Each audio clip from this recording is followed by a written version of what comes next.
सर्वांना माझा नमस्कार। आज मैं आपको 3 किस्से सुनाता हूं। ये बात करीब 100 साल पुरानी है। अमेरिका में एक व्यक्ति थे, हेनरी फोर्ड। वो बहुत ही सक्सेसफुल थे। उनकी कंपनी थी फोर्ड मोटर कंपनी। तो उन्होंने देखा, एक ऑब्जर्व किया कि उनकी कंपनी में, फैक्ट्री में जो एक कार बनती है, वो कार 12 घंटे में बन के तैयार होती है।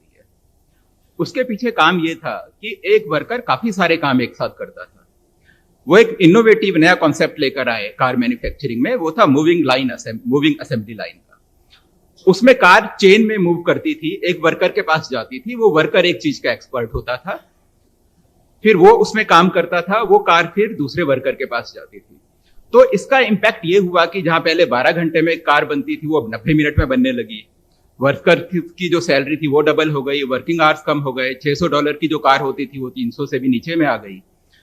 तो कुल मिलाकर उस यूनिट का, प्रोडक्शन यूनिट का जो प्रोडक्शन है वो 10 टाइम्स बढ़ गया। दूसरा किस्सा है न्यूटन का। न्यूटन साहब पेड़ के नीचे बैठे हुए थे, सेब गिरा, बाकी लोगों ने भी फल गिरते देखा होगा, लेकिन न्यूटन को ही के अंदर ही वो ऑब्जर्वेशन था और एक साइंटिफिक टेम्परामेंट था। तो उन्होंने सोचा कि ये जो सेब है नीचे ही क्यों आया, ऊपर क्यों नहीं गया?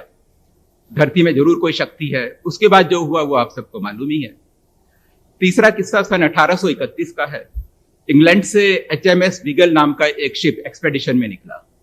वो बेसिकली सर्वे का शिप था और उसमें उनको साइंटिस्ट की आवश्यकता थी। वो एक्सपेडिशन बड़े खतरनाक होते थे, 2-2 साल लगते थे, 5-5 साल लगते थे। तो जो बड़े उसमें साइंटिस्ट होते थे जनरली ऐसे एक्सपेडिशन में जाते नहीं थे।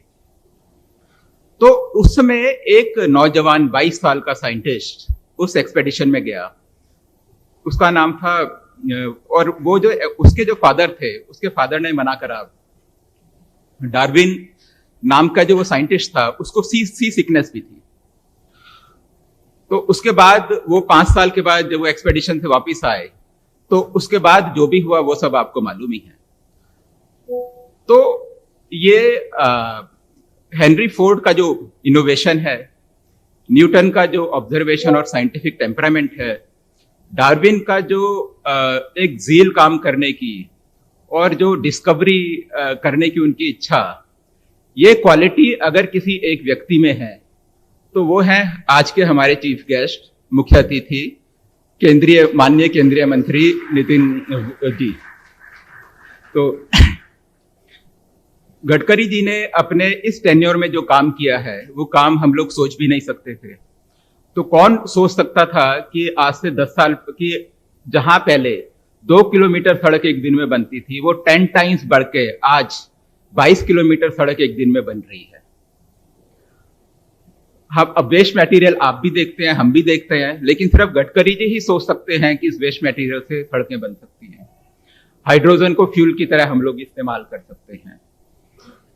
टोल पहले भी होते थे, मेरे को ध्यान है कि टोल में लंबी लंबी लाइनें लगती थी, और वहीं फास्ट टैग का इस्तेमाल करके गडकरी जी इसको कुछ सेकंड्स में लेकर आ गए। तो ये सारे के सारे जो, और प्लस टोल में जहां पहले 4,000 करोड़ का कलेक्शन होता था, और वहां जो कलेक्शन है अब 40,000 करोड़ हो गया। 10 टाइम्स कलेक्शन भी बढ़ गया। तो ये सारे के सारे इनोवेशन, ये सारे के सारे जो काम है, वो एक ऐसा ही व्यक्ति कर सकता है जो कि राष्ट्र के बारे में सोचता है। सर, आपका न्यूज स्टेट महाराष्ट्र गोवा के इस विशेष कार्यक्रम में हार्दिक अभिनंदन और स्वागत है। सर, हम आपको एक नेता के तौर पे नहीं देखते, हम एक ऐसे व्यक्ति के तौर पे देखते हैं जिसकी एक जील है देश को आगे लेके जाने के लिए। अगर हम देखें तो मोदी जी के नेतृत्व में ये जो सरकार है, इसने काफी अच्छे काम किए हैं। इकोनॉमिक डेवलपमेंट के काफी काम करे हैं, इंफ्रास्ट्रक्चर डेवलपमेंट के काम हुए हैं, डिजिटल स्पेस में काफी काम हुआ है, बैंकिंग सेक्टर में काम हुआ है। लेकिन ये जो भी काम हुए हैं उनमें गडकरी जी का कंट्रीब्यूशन सबसे ज्यादा है। मुझे ध्यान है, आज से 2 साल पहले न्यूज नेशन का जो हमारा कार्यक्रम था दिल्ली में, गडकरी जी ने वहां जो भी बोला वो सारे नेशनल न्यूज़पेपर में सुर्खियों में छपा। उस समय नेहरू जी की भी एक कंट्रोवर्सी थी, उसमें भी गडकरी जी ने जो स्टेटमेंट दिए वो भी बहुत अच्छे से छपे। सर मुझे उम्मीद है कि हमारा आज का कार्यक्रम भी उतना ही सक्सेसफुल होगा। एक बार फिर आपका यहाँ आने के लिए बहुत बहुत धन्यवाद। आप सभी का बहुत धन्यवाद। Thank you very much.